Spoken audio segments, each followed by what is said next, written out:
তা মোটা দাগে নিয়ে আসলে আপনার জামাত নিয়ে একটা জোট হয়েছে, বিএনপি একটা জোট করছে। সেই জোটগুলোর ভিতরে যারাই থাকুক না, আপনি সহজে যদি আনি, বিএনপির ভোট আছে, জামাতের ভোট আছে, এনসিপির ভোট আছে, অন্যান্য রাজনৈতিক দলের দলীয় ভোট আছে। আর এর বাইরে ভোট আছে এডিশনাল কার, আওয়ামী লীগের ভোট আছে, তরুণ সমাজের 4,50,00,000 ভোট আছে, যেটা আমরা শুনতেছি। তাহলে ভোটটাকে তো আপনি ইজি ভাগ করেন, কার ভোট কার ঘরে, তাহলে এই যার যার ভোটগুলো তার ঘরে যাবে। বিএনপির ভোট বিএনপির ঘরে, জামাতের ভোট জামাতের ঘরে, এনসিপির ভোট এনসিপির ঘরে, এইভাবেই তো যাবে। মানে হুজুরদের ভোট হুজুরদের ঘরে, ওই বামপন্থীদের ভোট তাদের ঘরে। তারপরে যে ভোটগুলো থাকে সেগুলো কোনগুলা? একটা আছে আওয়ামী লীগের ভোট। আওয়ামী লীগের ভোট আমরা শুনছি 30-35%, আমি কমাই ধরলাম কিছু, very bad time is going, ধরেন 20% বা 25%, যাই ধরেন, এই আওয়ামী লীগের ভোট কোথায় যাবে? এটা একটা প্রশ্ন। আর একটা হলো তরুণ ভোটার যে 4.5 কোটি বলতেছি আমরা, সেই ভোটগুলা কোথায় যাবে? প্রথম যদি আমি আওয়ামী লীগের ভোটগুলোর দিকে আসি, আওয়ামী লীগের যে বৈশিষ্ট্য, আওয়ামী লীগের যে গুণ, তাতে মোটামুটি আওয়ামী লীগের ভোট কোনো ঘরে না যাওয়ার সম্ভাবনা বেশি। কোনো ঘরে না যাওয়ার সম্ভাবনা বেশি? হ্যাঁ। কেন আমি বলছি, আপনি যদি বিতর্ক করি আমরা বা যুক্তি দেই, ধরেন আওয়ামী লীগের ভোটটা আমার নর্মাল আওয়ামী লীগের যে বৈশিষ্ট্য, তাতে আওয়ামী লীগ অন্য কাউকে ভোট দিবে না। একান্তই যদি 2-1% ভোট ব্যক্তিগত সম্পর্কের খাতিরে দিতে যায়, ভিন্ন কথা। প্রথমত আওয়ামী লীগের মার্কা নাই, আওয়ামী লীগের লোক নির্বাচন করতেছে না, সে ভোট দিবে কাকে? তার তো ভোট নাই, মানে তার দলের লোক নাই। তাহলে আমি প্রাথমিক ধরে নিলাম সে দিবে না। আর যদি ধরেন দিবে, কাকে দিবে? আওয়ামী লীগ তো অন্য তৃতীয় কোনো দলকে তার ভোট দিয়ে একেবারে আসমান পর্যায়ে নিয়ে যেতে পারবে না। তাহলে তার ভোট পাওনা থাকতেছে কারা? বিএনপি, জামাত, এনসিপি, আর ধরেন জাতীয় পার্টি। যদি দেয় সে, আমি বলতে দিবে না, যদি দেয়, যদি বিএনপিকে দেয়, সোনায় সোহাগা, কারণ বিএনপি নিজের ভোটই যথেষ্ট। তারপর যদি ওইটা অ্যাড হয়, সোনায় সোহাগা। আচ্ছা, যদি জামাতে দেয়, আপনি জামাতের নর্মালি আমরা ধরে নিছি ইদানিং সবাই বলে তাদের কিছু ভোট বাড়ছে। জামাত সহ তার যে জোটের ভোট যদি 15% টোটাল হয়ে থাকে, অর্থাৎ তার ইসলামী ফোর্স এবং এনসিপি এবং জামাত সহ 15% ভোট যদি হয়, তার সাথে যদি আওয়ামী লীগের 25 যোগ হয়, 25, তাহলে 40% ভোট তার হয়। তাহলে বিএনপির ভোট আছে 35। সুতরাং আওয়ামী লীগের ভোট জামাতের ঘরে যায়, জামাত জয়লাভ করবে, সিঙ্গেল মেজরিটি পেয়ে যাবে। বিএনপি বলে তো সোনায় সোহাগা। আওয়ামী লীগের ভোট এককভাবে কোনো নির্দিষ্ট দলে যাওয়ার সুযোগ আছে কি, নাকি সেই ভোটও ভাগ হয়ে যাবে? তাহলে তো আওয়ামী লীগ দলই থাকে না। আপনি যদি ভাবেন যে আওয়ামী লীগের দলটার ভোটগুলো যার যার মন মতো ভাগ ভাগ করে দিবে, তাহলে তো আপনার ধরে নিতে হবে যে আওয়ামী লীগ দলটাই নাই। আমি বুঝাইতে পারছি? সব ভোট যদি ভাগ হয়ে যায়, তাহলে তো সে দলটাই নাই, ওইটাই মিন করে। কিন্তু আওয়ামী লীগ কি তাই? আওয়ামী লীগ তা নয়। তারপরে ফিনিশিংয়ে বলে দিচ্ছি, আমার যথেষ্ট সম্ভাবনা আওয়ামী লীগ কাউকে ভোট দিবে না, 1 নম্বর। 2 নম্বর হলো, আওয়ামী লীগ এই জন্য ভোট দিবে না, যেহেতু তার মাঠে প্রতীক নাই, কিচ্ছু নাই, মানে নির্বাচন নাই। আর আওয়ামী লীগ যদি কাউকে ভোট দিয়ে ক্ষমতায় নেয় 5 বছরের জন্য, হ্যাঁ, সে কি আবার 5 বছরের জন্য বিতাড়িত থাকবে, পাওয়ারের বাইরে থাকবে? আওয়ামী লীগ ভোট দিবে বলে আমি বিশ্বাস করি না। 2 নম্বর আসেন, আওয়ামী লীগ এর দণ্ড হইছে। আওয়ামী লীগ মানে আমি বলছি শেখ হাসিনার দণ্ড হইছে, প্রক্রিয়া চলমান থাকলে এটা কার্যকর হবে। শীর্ষ নেতাদের কথা বলছেন। তাহলে আওয়ামী লীগ কি এরকম যে কারোর সাথে আতাত হইছে যে তারা ক্ষমতায় গেলে পরে এদের বিচার আর হবে না? যদি আওয়ামী লীগ এমনটা করে যে সে তার বিচার থেকে রক্ষা পাইতে চায়, বা ফাঁসি হয়েছে সেটা থেকে রক্ষা পাইতে চায়, এরকম কোনো দলের সাথে যদি আন্ডারস্ট্যান্ডিং করে থাকে এবং সেই দল যদি ভোট দেয়, তাহলে ধরে নিতে হবে যে আওয়ামী লীগের ভোট যে দলটা পাইছে সে দল ক্ষমতায় আসলে এই বিচারগুলা কার্যকর, রায়গুলা কার্যকর হবে না। সেই শর্তই দিবে যদি দেয়। আমি বারবার অন্তরালে এমন কোন সমঝোতা কিংবা আপোষ হওয়ার সম্ভাবনা কতটুকু? তাহলে কেন দিবে তাকে ভোটটা? আমি যে ভোটটা দিব আমার বেনিফিটটা কি? একটা আমি যে ভোটটা দিচ্ছি তো আমার বেনিফিট লাগবে, সেই বেনিফিটটা কি? সেই বেনিফিটটা হলো যে তার রায় কার্যকর হবে না ইত্যাদিতে। আরেকটা ব্যাপার দেখাইতে পারে এই যে ভোটার যে কয়জনই যাক বলবে যে ভোট কাস্টিং এর বেলায় দেখাবে যে আওয়ামী লীগও ভোট দিয়েছে, সুতরাং প্রচুর কাস্টিং হয়েছে। কারণ আমরা দেখাবে বলতে কি বলতে চাই? দেখাবে বলতে আমি বুঝাইতে চাচ্ছি অনেক ভোটার গেছে ভোট দিতে। কারণ আমি যে সিমটমটা দেখতেছি মাঠে এখন যেটা হচ্ছে, তাতে ভোটের লড়াই হচ্ছে বলে মনে হয় না, মনে হয় 2 দলের লড়াই হচ্ছে।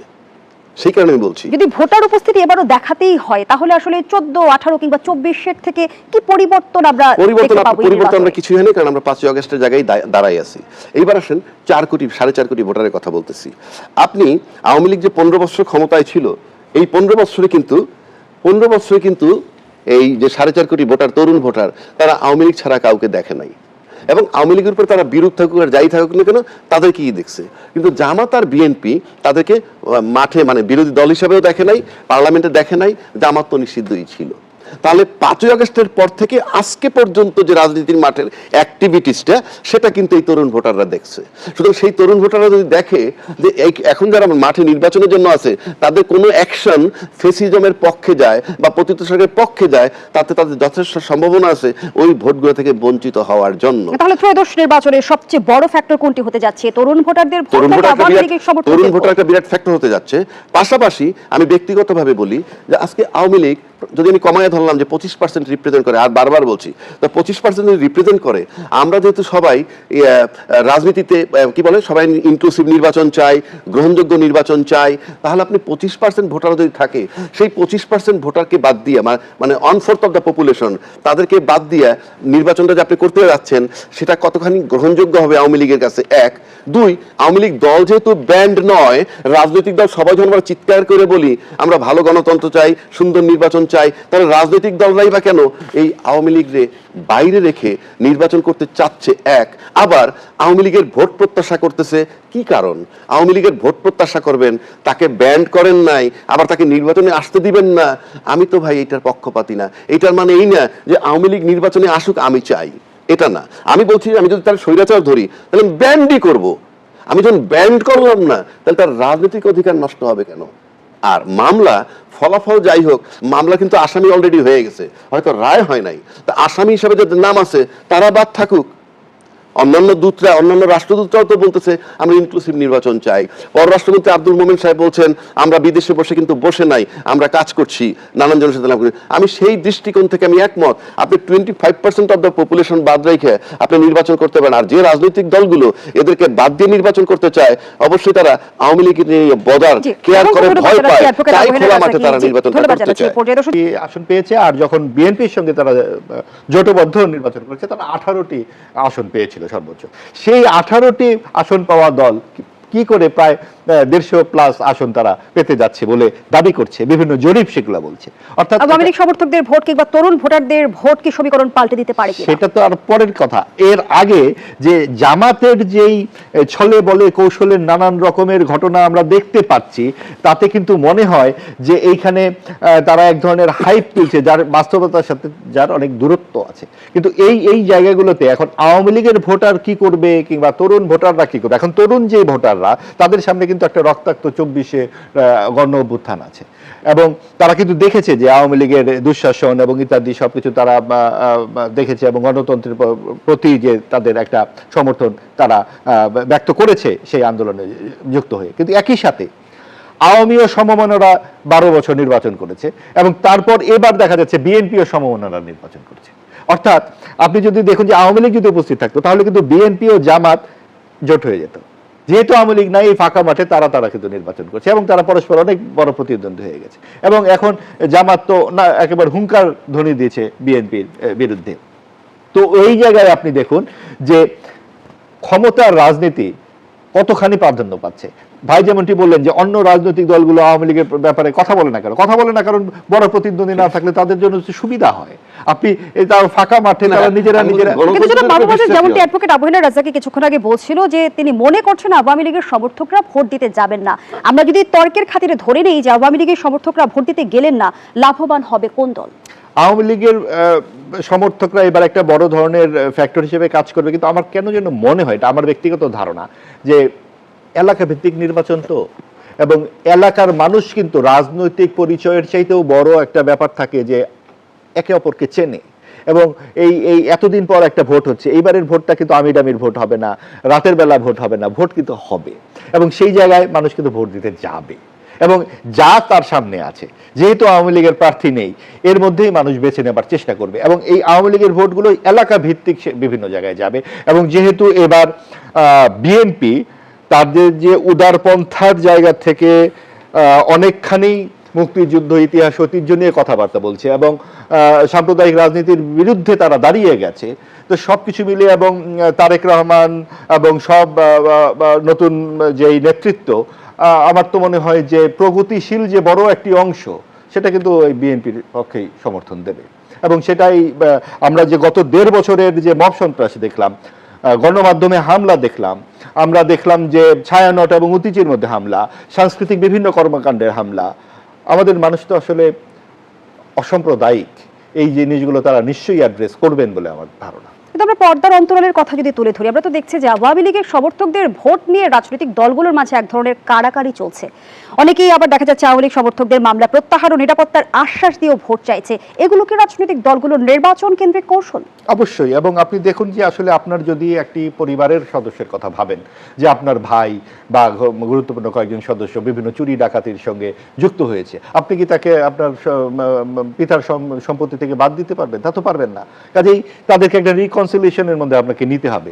এইবারের ভোটও কিন্তু সেইভাবে রিকনসিলিয়েশনের মধ্যে তাদেরকে নিয়ে আসবে, কারণ এলাকা ভিত্তিক ভোট তো। এবং আপনি দেখুন যে বিএনপির বড় নেতারাও কিন্তু বলছেন যে আপনাদের নেতৃত্ব চলে গেছেন, আমরা কিন্তু আপনাদেরকে দেখে রাখবো। এটা মির্জা ফখরুল পর্যন্ত বলেছেন যে হাসিনা আপাতত আপনাদের ফেলে চলে গেছেন, আমরা আপনাদের দেখাশোনা করবো।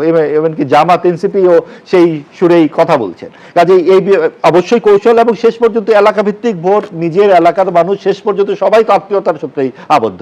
এবং আপনি কতদিন আওয়ামী লীগকে আপনার রাজনীতির বাইরে রাখতে পারবেন? আওয়ামী লীগের যেই অপরাধীরা, নিশ্চয়ই তারা শাস্তির আওতায় আসবেন। এক ধরনের শাস্তি হয়ে যাবার পর যেটা যারা অপরাধী তারা ছাড়া নিশ্চয়ই আওয়ামী লীগ ফিল্টার্ড হয়ে আসবেন রাজনীতিতে, সেগুলো তো পরের কথা। কিন্তু এইবার যে সামনে বিএনপি এবং তাদের যে প্রতিপক্ষরা, তারা সরাসরি তো নির্বাচনে জনাব বাবু বাজিজ, ভোটের মাঠে প্রকাশ্য প্রচারণার প্রতিশ্রুতির বাইরে কি গোপন কোনো সমীকরণ কিংবা সমঝোতা চলছে কিনা? এনসিপির আহ্বায়ক নাহিদ ইসলাম অভিযোগ করেছে আওয়ামী লীগকে রাজনীতিতে ফিরিয়ে আনার ষড়যন্ত্র চলছে। তিনি আরো বলেন, একটি দল সারা দেশে ফ্যাসিস্টদের বিরুদ্ধে গণহারে মামলা করেছে, এখন নির্বাচনের সময় এসে বলছে মামলা তুলে নেবে। আপনার কাছে প্রশ্ন রেখেছিলাম যে গোপন সমীকরণ কিংবা সমঝোতার কোনো আভাস পাচ্ছেন কিনা?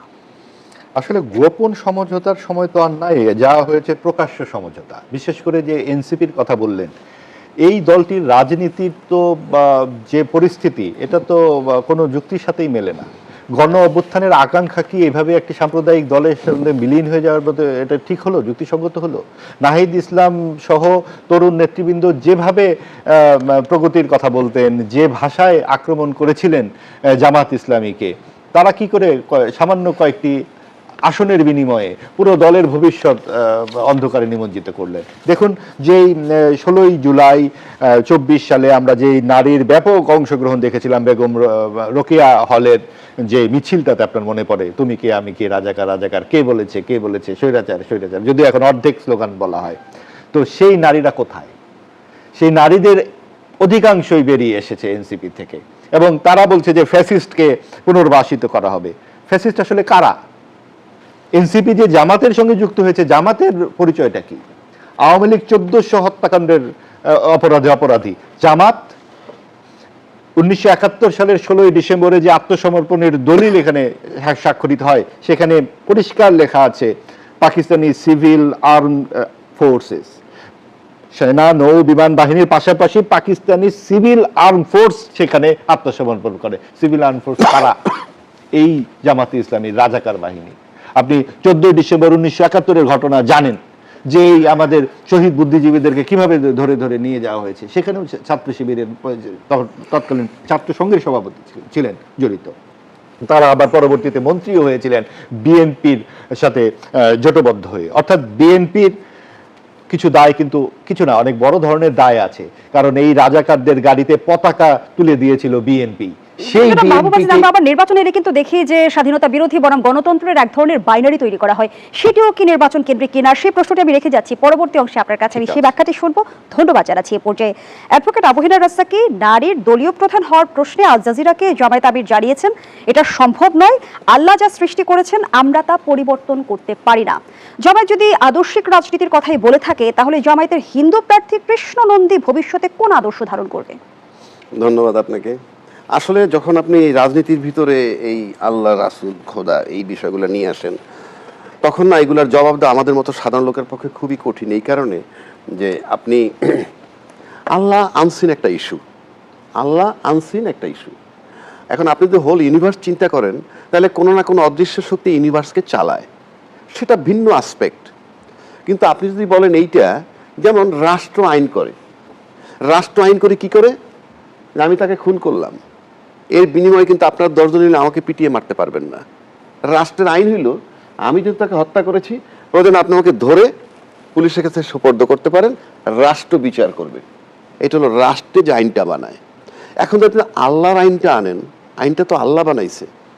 এখন আল্লাহর আইনটাকে যদি আপনি মাঠে এনে বলেন তুমি রোজা না রাখলে তোমাকে আমি শাস্তি দিব, তুমি হিজাব না পড়লে আমি তোমাকে শাস্তি দিব, ইউ ক্যানট ডু ইট।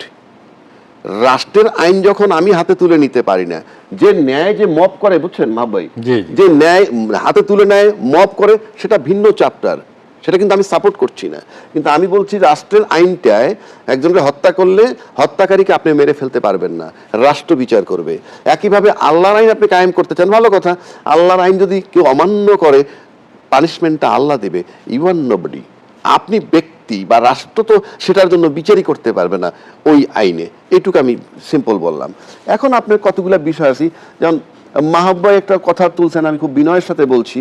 যেমন এনসিপি কয়েকটা বিকিয়ে দিছে নিজে জামাতের ভিতরে। এনসিপি, আমি একটা সাধারণ বিশ্লেষক, হ্যাঁ, এই যে আদর্শের কারণে কয়টা আসনের জন্য আপনি যদি আমি বড় দলগুলোর দিকে তাকাই, একটা মাত্র সিট পাওয়ার জন্য নিজের দল থেকে নিজে পদত্যাগ করে এসে একটা দলে যোগ দিছে, দিয়ে সেই দলের নমিনেশন নিয়ে নির্বাচন করতেছে। এটা গেল একটা দিক। সুতরাং আপনি এইগুলো কোনো যৌক্তিক কথা না। আবার আসেন এনসিপিতে, আমি দেখছি শতাধিক ইন্টারভিউ নিয়েছে তাদের বিরুদ্ধে, তোমাদের সোর্স অফ ইনকাম কি? বাংলাদেশে আর কোনো ক্ষমতাই নাই কারো জিজ্ঞেস করার, অন্যান্য বড় বড় রাজনীতি দলে কাউকে জিজ্ঞেস করার কোনো অধিকারই রাখে না, ক্ষমতাও রাখে না, কারণ রাজনৈতিক দলগুলো কিভাবে চলে সবাই জানে। তো আপনি তাকে ছোট পেয়ে, অসহায় পেয়ে প্রশ্ন করলেন, শতাধিক প্রশ্ন করলেন ইন্টারভিউতে শতাধিক লোকে। দায়িত্বশীল আরো যারা বড় বড় দল, তাদেরটা কিভাবে চলে? প্রশ্ন না করলে জবাবদিহিতার সংস্কৃতি কিভাবে তৈরি হবে? অ্যাডভোকেট আবু হেনা রাজ্জাকী, আপনি প্রশ্ন করতে পারবেন না, সেই সাহস নাই। অ্যাডভোকেট আবু হেনা রাজ্জাকী, যে প্রসঙ্গে আমরা আলোচনা করছিলাম, প্রশ্ন না করলে আসলে জবাবদিহিতার সংস্কৃতি কিভাবে তৈরি হবে, সে সঙ্গে আরো একটি প্রশ্ন আপনার কাছে আগের অংশে রেখেছিলাম, যে জামায়াত যখন আদর্শিক রাজনীতির কথা বলছে, তখন জামায়াতের হিন্দু প্রার্থী কৃষ্ণ নন্দী ভবিষ্যতে কোন আদর্শ ধারণ করবে?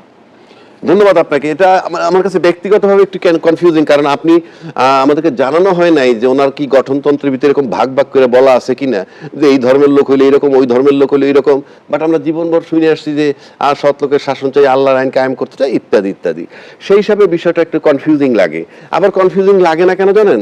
বাংলাদেশে আমি 53 বছর যাবত একটা কথাই শুনে আসছি, সেটা হলো এই, যে রাজনীতিতে শেষ কথা বলতে কিছু নাই, এক। আর দুই নম্বর, আপনি প্রতিশ্রুতি দিতে হয়, নির্বাচনের সময় নানান ধরনের প্রতিশ্রুতি দেয় ভোট নেওয়ার জন্য, কিন্তু প্রতিশ্রুতি না দিলে আপনি ব্যক্তিগত পর্যায়ে যদি এসে বলেন যে মাহবুব সাহেব আপনি আমার এই প্রতিশ্রুতি দিলাম, আপনি এই টাকাটা আমার দেন, আপনি এই জিনিসটা পাবেন, একটা প্রতিশ্রুতি দিলাম, যদি আমি ফলো না করি আমার জন্য আদালত হয়। কিন্তু আমি নিশ্চিত করে বলতে পারি রাজনীতিবিদদের প্রতিশ্রুতি ভঙ্গ হইলে কোনো মামলা হয় না, কোনো বিচার হয় না। আপনি দেখছেন আজ পর্যন্ত যে রাজনৈতিক নেতারা যে নির্বাচনের সময় যত কমিটমেন্ট দেয়, এগুলো ফুলফিল না হলে কোনো মামলা হয়েছে?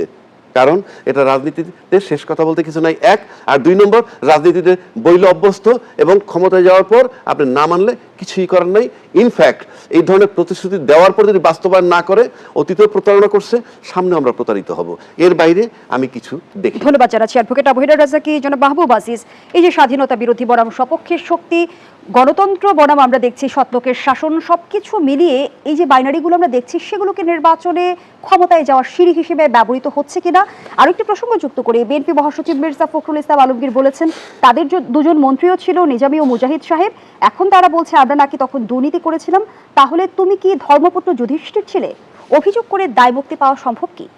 জি, ধন্যবাদ। আসলে দেখুন যে এই আপনার যে প্রশ্ন, এটার ভিতরেই কিন্তু উত্তর লুকিয়ে আছে, যে যখন যা প্রয়োজন রাজনীতিবিদরা তাই বলেন, এবং ভাই যেরকমটি বললেন যে আসলে আদর্শ বলে রাজনীতিতে কিছু থাকছে না, এটাই ক্ষমতা কেন্দ্রিক যে রাজনীতি আমরা যেটা দেখছি, এবং সেটা একদম সর্বোচ্চ কতখানি খারাপ পর্যায়ে যেতে পারে সেটা আওয়ামী লীগ প্রমাণ করে দিয়ে গেছে, যে স্বৈরাচার হিসেবে আবির্ভূত হলো এবং সকল মত, সকল আপনার যে ভিন্ন মত যা কিছু আছে সব কিছুকে স্তব্ধ করে দেওয়ার চেষ্টা করা হচ্ছে। এই জায়গা থেকে বেরিয়ে আসার জন্য কিন্তু 24-এর গণ আন্দোলন, এবং আমরা কিন্তু এত কথা বলি, এত যে আমাদের প্রত্যাশার কথা জানাই, সেটা কিন্তু এই গণতান্ত্রিক চর্চার জন্য, এবং এই বাইনারি বলে যে বিষয়টাকে আখ্যায়িত করা হচ্ছে এখন, যে এটা মুক্তিযুদ্ধেও এবং মুক্তিযুদ্ধের বিরোধিতা।